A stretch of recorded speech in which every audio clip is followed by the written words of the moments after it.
Salut tout le monde! Aujourd'hui, vous vous demandez sûrement ce qu'on va faire. Vous voyez les piles de pneus en arrière de moi?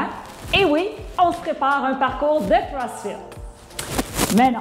Aujourd'hui, on va vous montrer comment changer les pneus sur la Tesla parce que ici, au Québec, c'est obligatoire à partir du 1er décembre. Puis on a regardé la météo à long terme, puis chez nous, il annonce la neige la semaine prochaine.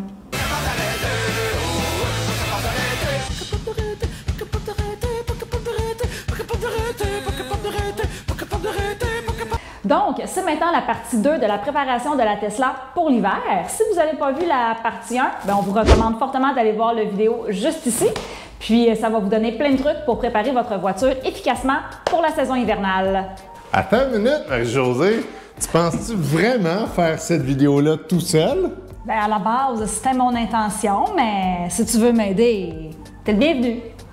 Alors, si moi je suis le bienvenu, bienvenue sur le petit couple électrique.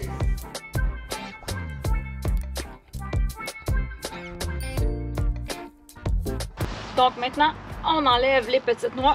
Je vous conseille fortement d'utiliser un petit tournevis à embout plat. C'est beaucoup plus facile, sinon avec les doigts, c'est pratiquement impossible de les enlever. Donc on entre doucement et on tire.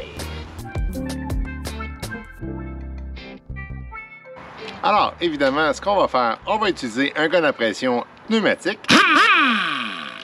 Et bien sûr, on va évidemment mettre de la graisse dans les écrous parce que c'est vraiment important pour pas que ça fige. Et bien sûr, on va faire ça en équipe parce que Marie-Josée, elle va retirer le pneu après que je vais avoir retiré les douilles.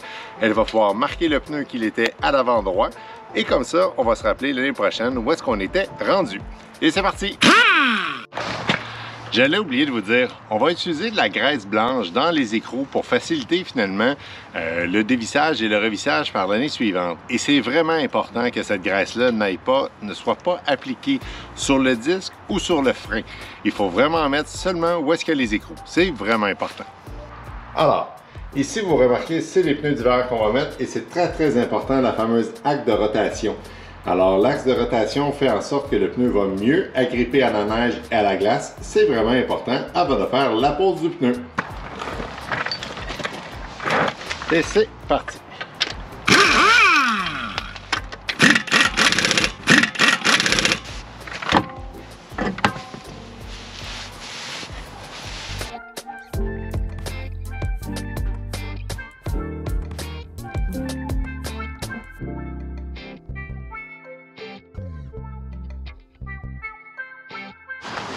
Alors là, ce qu'on fait, c'est qu'on redescend la voiture tranquillement.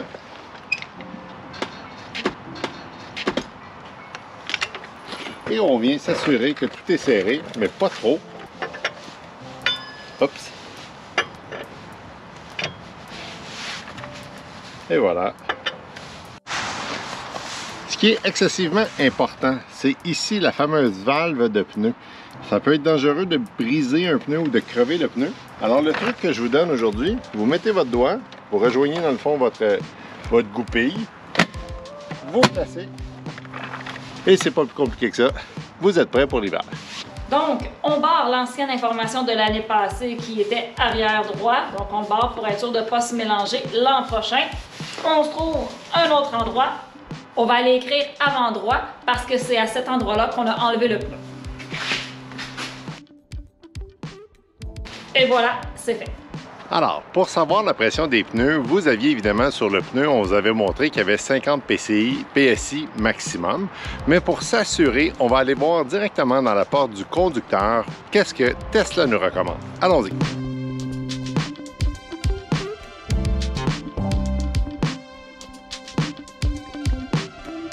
Alors, on s'en va mettre de l'air dans les pneus avec la machine à pression. Très simple, on dévisse. Et on se rend jusqu'à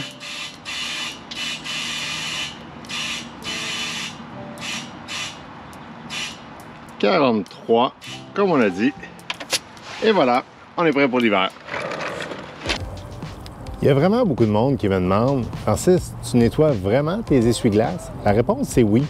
Parce que l'essuie-glace, vous allez voir, on ne l'a pas fait encore, il va devenir très sale et même un peu gommeux. Et avant de... Bon, je vous dis pas que vous allez sauver une année supplémentaire pour les mettre, mais je peux vous garantir une chose, c'est que déjà, un coup que vous allez avoir fait cette intervention-là, ça va faire en sorte que vous allez avoir moins de lignes quand les essuie-glaces vont avancer et reculer. Alors, essayez-le, ça prend vraiment pas grand temps et vous allez voir, c'est vraiment pas compliqué. Allez, il faut embarquer dans la Tesla parce que là, les essuie-glaces sont jamais là, comme on dit. On va y sortir de là.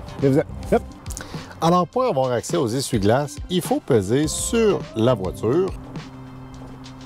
On se rend à entretien. Et vous voyez ici, les essuie-glaces, je vais vous le monter un peu. Oups, les essuie-glaces viennent de monter. On peut maintenant retourner à l'extérieur pour faire notre retrait des essuie-glaces. Excellent. Fait que là, on a besoin de 2 guenilles. Pourquoi? Il y en a une qui, moi, va m'aider à tirer le fameux essuie-glace et l'autre, ça va être pour protéger la vitre, pour pas la briser plus qu'elle est là, avant que vous le dites. Oui, pour ceux qui se demandent, la vitre est cassée, elle est en commande. Elle a l'air qu'il y a une petite rupture de pièces actuellement. J'ai bien hâte qu'elle soit changée, mais malheureusement, c'est pas moi qui gère ça.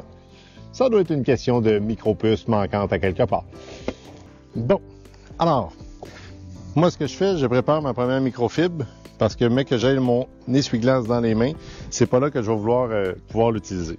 Moi, j'ai des petites mains faibles avant que certains de mes amis me le disent. Fait que tout simplement, vous avez à peser sur le petit bouton ici et par la suite, ça se tire quasiment seul. On vient déposer l'essuie-glace ici et on va aller nettoyer tout ça. Avec quel produit?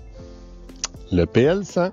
On a eu une très bonne question cette semaine qui nous disait « Mais pourquoi tu utilises du PL100 au lieu du WD-40 » Alors, premièrement, je n'ai pas la réponse scientifique. Mais moi, ce qu'on m'a dit, c'est que le PL100 est plus un niveau de graisse. C'est quelque chose qui va faire en sorte que ça va être un petit peu plus graisseux.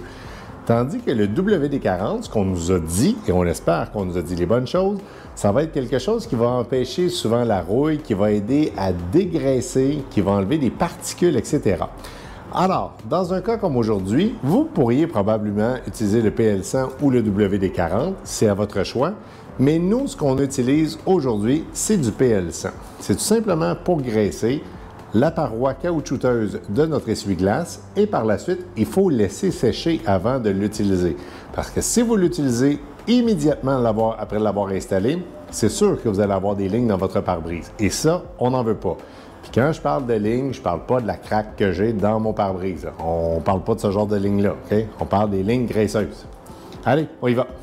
Alors là, c'est très simple. Vous voyez, je n'ai pas mis de paille ou quoi que ce soit. On fait juste en appliquer un petit peu. Et là, je pèse pas beaucoup, là. Vous le voyez peut-être pas super bien à l'écran. Fait que là, je vais réutiliser ma petite guenille verte. On aurait dit que j'étais pas prêt pour ça. J'ai vu ma jaune qui est à côté, puis je me suis dit, mais pourquoi pas utiliser la jaune? Mais la jaune est déjà sale. Fait que je voulais vous montrer ce que ça donne. Et regardez, j'ai juste passé un premier coup et c'est déjà beaucoup mieux. On fait maintenant le deuxième petit essuie-glace. Et moi, vous avez remarqué, je l'ai fait un après l'autre. Parce que sinon, souvent, je me trompe avant de le remettre, puis j'ai mis l'inverse. Et je ne sais pas si vous le savez, mais les essuie-glaces ne sont pas la même grosseur de gauche ou celui de droite. C'est pas grave. Aujourd'hui, on vous le dit, on va aller un petit peu plus en profondeur. On va faire des choses que peut-être que certaines personnes vont dire « j'ai pas besoin de faire ça pour l'hiver ». Nous, on le fait parce qu'on adore avoir toujours une voiture impeccable et toujours protégée par le plus de choses possibles. Alors, c'est ce qu'on fait aujourd'hui. La vidéo qu'on fait aujourd'hui n'est pas commanditée. Tous les articles et tous les accessoires, produits ou autres que vous allez voir dans la vidéo ont été achetés par Marie-Josée et moi. On fait simplement de la mini-promotion parce qu'on a adoré ces produits-là. C'est simplement pour ça. On va protéger nos bancs en cuir. Le premier produit qu'on va débuter aujourd'hui, c'est un protecteur pour les fameux sièges vegan de Tesla. Alors, on va utiliser ce petit produit qui est ici. C'est un produit qui est évidemment en spray qu'on applique, qu'il faut évidemment bien agiter avant d'appliquer. C'est un nettoyant et un conditionneur. On va vous faire une belle démonstration. On va installer ça sur les bancs. On va faire en sorte de le mettre le plus beau possible. Évidemment, il faut passer une petite aspirateur sur le banc si le banc est vraiment très sale parce qu'on veut vraiment le nettoyer. Je le sais qu'il y en a certains qui vont utiliser des brosses. Moi, je n'aime pas utiliser des brosses sur des bancs, c'est très personnel. J'utilise toujours des microfibres. C'est pas nécessairement des microfibres spécialisées dans ce domaine-là. J'utilise une microfibre très standard. Pourquoi je n'utilise pas de brosse? C'est tout simplement que j'ai peur un peu des fois d'endommager en pesant trop fort ou quoi que ce soit. Et je le sais que les brosses qui sont faites pour les bancs sont spécialisées pour ça et que le poil est pour ça. Mais ça fait tellement longtemps que je l'ai fait avec une microfibre et ça fonctionne bien. Pourquoi changer une recette gagnante? Excellent. Alors aujourd'hui, évidemment, on va utiliser le produit qu'on vous a parlé et on prend une nouvelle microfibre. Ça, pour moi, c'est très important. Vous pouvez réutiliser les microfibres pour plein de choses, mais quand on arrive à faire des bancs, s'il vous plaît, prenez-en une neuve. Alors, on vaporise. Moi, j'en mets quand même beaucoup. Vous allez voir qu'on va en enlever beaucoup aussi. OK? Alors là, j'ai vu à la caméra qu'on voit seulement le haut. Alors, on sort le lustrer frotté. Et on vient faire une deuxième passe pour s'assurer que le produit s'est bien intégré au simili-cuir, le fameux cuir vegan. Et voici le résultat, première étape. Nous allons aussi appliquer un deuxième produit. Mais grâce au montage vidéo, ça a été fait sur 2 jours séparés. Le prochain produit qu'on vous présente, c'est un produit de Seaquartz qui lui aussi est un protecteur. Il y en a qui vont appeler ça un protecteur céramique, protection céramique, cire céramique ou quoi que ce soit. Effectivement, c'est à base de céramique, c'est semi-permanent et c'est hydrofuge. C'est ça le concept d'aujourd'hui. Et là, c'est bien important, il faut avoir en tout cas le plus possible de temps entre l'application des 2 produits. Il y en a même qui le font sur plusieurs jours, tout dépendant. Nous, on va l'avoir fait sur 2 jours et ce produit-là, il doit être installé d'une façon très spéciale. Et on vous conseille fortement, et c'est écrit aussi sur la boîte, de l'essayer sur un banc, exemple un derrière de banc ou tout simplement un petit endroit, juste pour être sûr que le produit ne réagit pas mal à votre Tesla. Je vous confirme, nous, ça va être la 3e année qu'on va installer ça sur les bancs. On le fait à chaque année parce que la petite bouteille, elle est vraiment pas grosse, mais ça n'en prend vraiment pas beaucoup. Fait qu'on se le permet à chaque année. Dans la boîte, nous avons évidemment des petites microfibres de CarPro, la fameuse bouteille, et on commence déjà à l'agiter parce que c'est vraiment important. On a un applicateur, pourquoi pas. Surprise, d'autres microfibres, des microfibres et des microfibres. Et dans la boîte, on voit, j'avais jamais remarqué, il semble avoir des petits collants. On va regarder c'est quoi. Selon moi, c'est peut-être des autocollants pour montrer qu'on a fait cette protection-là, qu'on a appliqué cette protection-là. Et évidemment, bien sûr, là, il y a les instructions qui sont ici, le manuel d'instructions et les précautions. C'est parti, on l'applique. Alors, c'est parti. Je ne sais pas si vous avez le même feeling que moi, mais... Ah, ça n'a pas fait ce que je voulais. J'aurais aimé ça, un beau claquement, comme dans les films. On va le réessayer, juste au cas où. C'est mieux. Et c'est parti. Je vais essayer de vous montrer ça à l'écran. Là. On s'entend que la Tesla n'est pas la voiture la plus spacieuse pour faire des vidéos. Alors évidemment, on en applique un petit peu. Quelques gouttes seulement. Et voilà. Et on va appliquer. Je pense pas qu'il y a vraiment de méthode d'application ou quoi que ce soit. Ce qui est vraiment important, là, vous voyez, là vous le sentez pas, là. Mais à la maison, là, ça sent très fort. La porte de garage en ce moment, elle est ouverte, là.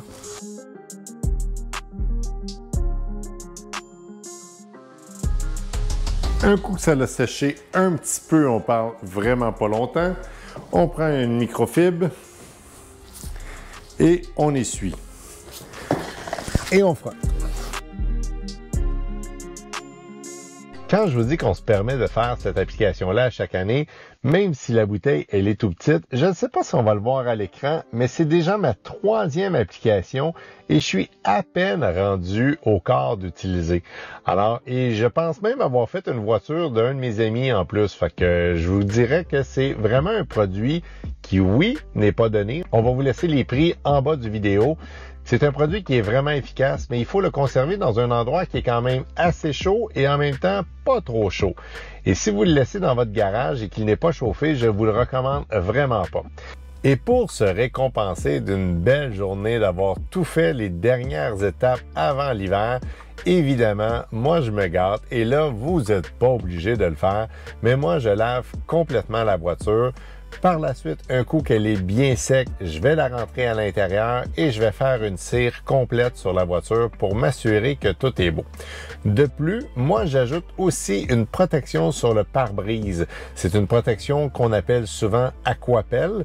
Moi, je le fais à la maison. Et oui, c'est moins résistant que si vous le faites au garage. Par contre, étant donné que nous, la voiture dort à l'intérieur du garage, ce que je fais, c'est que l'hiver, surtout plus l'hiver, je vais le faire possiblement une fois ou deux par mois. Je vais juste venir rajouter une petite couche. De toute façon, ça fait pas de tort. Et les produits qu'on a, on a 2 produits qu'on a testés et les 2 produits pour nous sont aussi efficaces. Alors, si vous préférez un ou l'autre, il n'y a aucun problème. La seule chose, les gens qui sont sensibles pour les odeurs intenses, ces 2 produits-là sont quand même avec une odeur assez importante. On vous conseille fortement soit d'avoir la porte de garage ouverte ou une fenêtre, et si vous voulez pousser à l'extrême, vous pourriez toujours aussi porter un masque. Nous, on aime mieux garder les portes ouvertes, mais c'est vraiment important, c'est un produit qui est très très fort. Et vous allez le voir, ça rentre directement dans le nez. Évidemment, il ne faut pas en avoir dans les yeux ni dans le nez, il ne faut surtout pas en avaler. Comme à l'habitude, on vous demande de vous abonner à notre chaîne puis nous faire des pouces. Et plein de monde nous dit, mais pourquoi vous nous demandez toujours ça? 2 choses. La première chose, c'est que ça nous encourage personnellement quand on a des nouveaux abonnés ou des nouvelles personnes qui nous font des petits pouces.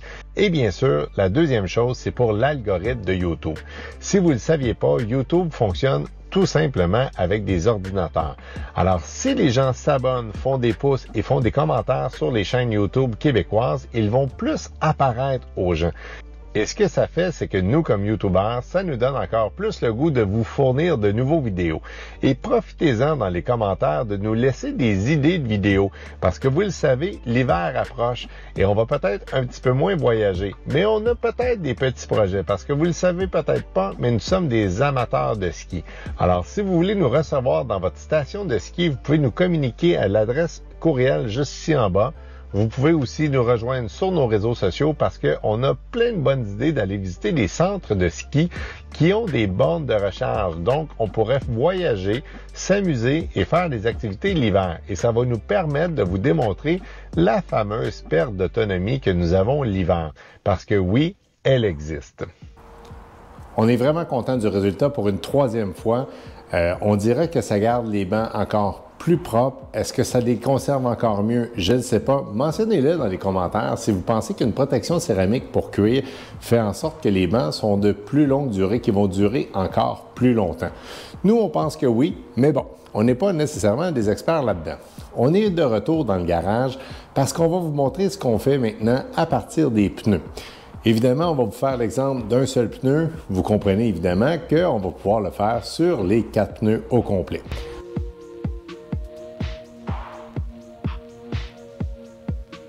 Je pense que maintenant, c'est le secret le moins bien gardé de Tesla. En dessous du pneu d'origine, vous avez évidemment un super beau mag. Ce qu'on va faire aujourd'hui, c'est qu'on va le remettre super beau, on va le mettre fonctionnel et en plus, on va mettre la bonne pression d'air pour pouvoir l'installer plus tard. Comme à l'habitude, on vous explique ce qu'on utilise comme équipement. Le premier équipement qu'on va vous montrer aujourd'hui, c'est le vérificateur, dans le fond, d'épaisseur de pneus. Ce qui est le fun, c'est que sur cet outil-là, qui a été acheté dans un magasin grande surface, nous donne l'épaisseur, je vous dirais quand même assez précise, du pneu, combien de temps il en reste approximativement. Par la suite, on est des vieux de la vieille Marie-Josée et moi. Donc, on utilise aussi des outils qui sont encore à base, je vous dirais, pas numérique, entièrement mécanique. Et c'est pour vérifier l'état des pneus. Mais on s'est dernièrement mis à jour avec un pistolet qui, lui, nous donne entièrement la pression. Mais vous voyez, c'est encore un bon vieux cadran. Je sais qu'il y en a qui sont offerts avec du numérique et puis c'est encore plus précis.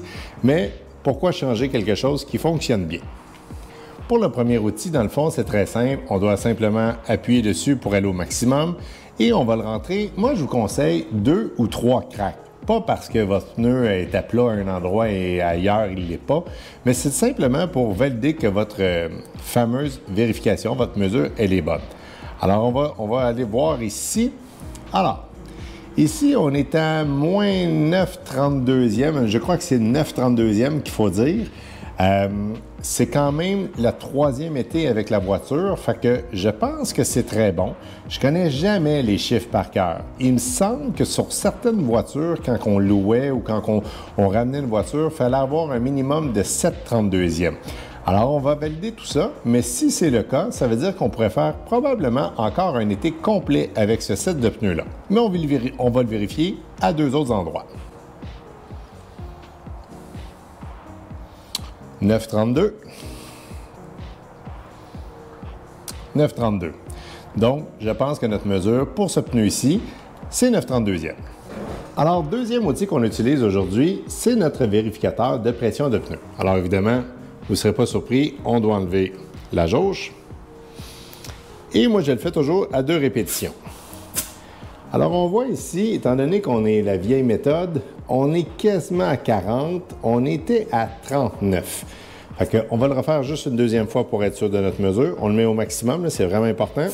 Hop là, vous avez vu, là, ça, c'était pas bon, ça. Il faut être droit, il faut être précis. Alors, on est toujours dans la même mesure, c'est bon signe. On va en rajouter probablement un peu plus tard. Étant donné que j'oublie souvent à la fin des tournages de présenter tous les outils, je les ai tous devant moi aujourd'hui. Alors, je vais vous les présenter tout de suite au cas où que j'oublie. C'est le fameux crayon qu'on utilise pour écrire sur les pneus. Et c'est un crayon qui s'efface. Et je vous donne un truc, mais je pense que vous le savez déjà. Écrivez vos mesures en arrière parce que c'est un crayon, sérieusement, qui est quand même, je ne veux pas dire permanent, mais il reste très longtemps. C'est dur à effacer. Alors, si vous êtes comme moi qui aimez mettre un petit peu de lustre sur vos pneus, mettez-le en arrière. Comme ça, toute la saison pendant l'été, ça va s'enlever ou pendant l'hiver, le fameux blanc va disparaître et ça ne sera pas désagréable à la vue. Maintenant, c'est l'heure de laver et de cirer rapidement les mags. Parce que vous vous doutez évidemment que les mags vont être protégés par nos Areo Wheel, qui vont être nos protecteurs, nos fameux capes de roue qui sont par-dessus, et on le fait.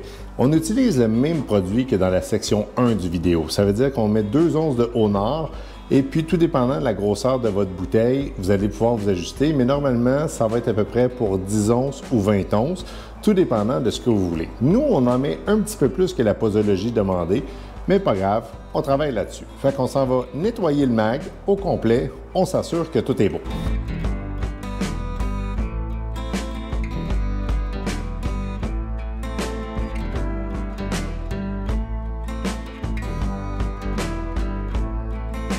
Le premier arrosage est donc complété. Je ne vous dirai pas qu'ils sont encore parfaits parce que maintenant, il faut faire l'intérieur. Pour ce faire, évidemment, vous allez comprendre qu'on ne le fait pas devant vous, mais c'est le même processus. On y va avec les mêmes brosses et on frotte.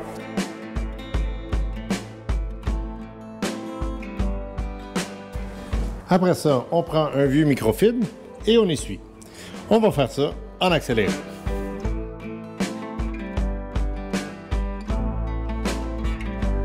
Pour ceux et celles qui me connaissent beaucoup, savent que j'aime tester des produits. S'il y a des compagnies qui sont intéressées à nous faire tester des produits, gênez-vous pas, ça nous fait toujours plaisir. Pour vous montrer qu'on est très transparent, qu'on a acheté la totalité de nos produits, je vais vous montrer 4 produits que je pourrais utiliser pour ces mags-là. Je vous dirais, prenez probablement un des produits les moins chers pour les roues parce que ça donne absolument rien. Vous n'aurez pas un lustre à avoir pendant longtemps, c'est simplement pour protéger et surtout évacuer le plus rapidement possible l'eau et la saleté. Le premier, c'est un produit que j'aime beaucoup, c'est le FW1. Je m'en sers des fois pour des quick detailing, quelque chose qui est très rapide. Ça va être celui que je vais utiliser aujourd'hui. Un que j'ai testé, que j'ai trouvé très correct, c'est celui de Simonize. C'est un produit qui est vraiment très bien, pas très cher, qui se vend dans les magasins grande surface et ça fait un très bon résultat. Marque pour ce petit produit-là intéressante. Il sent vraiment très bon. C'est vraiment spécial. Ceux qui ont le goût de se lancer dans quelque chose d'un petit peu plus intense, le faire avec une fameuse pâte ou avec tout simplement un liquide à bras. Moi, sérieusement, je ne m'aventurerai pas avec le produit de Chemical Guy. C'est un produit que j'utilise pour mes peintures, simplement. C'est pas parce que c'est plus cher de le mettre là-dessus, mais sérieusement, faire un mag comme ça, vous pouvez le faire, mais moi, écoutez, j'en ai pas besoin à ce moment-là. Et un des meilleurs produits que j'ai vu à date pour la peinture et pour les mags, c'est celui-ci qui est de nos amis Chemical Guy. Sérieusement, c'est un produit qui est très facile à étendre et surtout très facile à retirer. Et lui aussi a une odeur particulière qui est très intéressante. Alors, comme promis, on va utiliser le FW1, qui est un produit, je pense, qui se vend souvent en spécial. Je pense que c'est 3 ou 4 cannes à la fois. Ce qui est le fun, écoutez bien ça. C'est parti.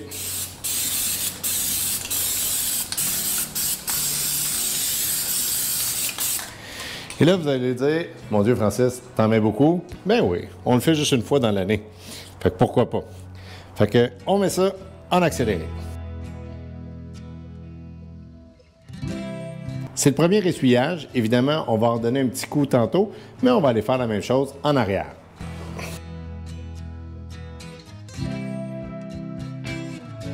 On est rendu au fameux Areo Wheel. Et ça, sérieusement, j'y mets toujours un petit peu plus d'amour parce que c'est lui qui va apparaître à l'extérieur de ma voiture. Il y en a qui n'aiment pas le look de ça. Moi, je le trouve quand même correct. Il y a des gens, il y a un de nos amis qui s'appelle Yann Florent qui a installé une autre sorte, c'est des Areo turbines, si je me rappelle bien. Je vais vous mettre la description de la chaîne de Yann qui est vraiment intéressante. Et nous, on trouve que pour l'hiver, c'est parfait. Ça a l'air que ça économise aussi la batterie.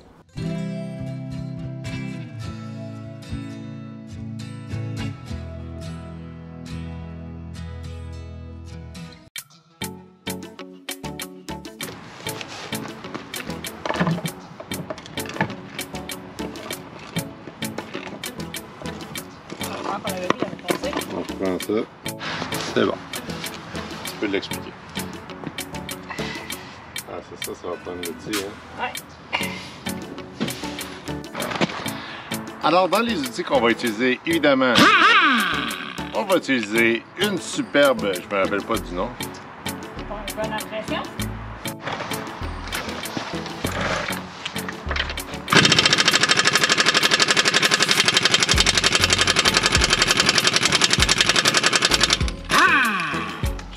On a eu une très bonne question cette semaine qui disait « Pourquoi tu utilises du PL100 au lieu du WD-40? » Ça ne va pas tomber direct quand je la monte, hein? On commence. Même s'il n'y a pas beaucoup de monde qui s'assoit à l'arrière du véhicule. Ah ouais, on le brasse, on le fait.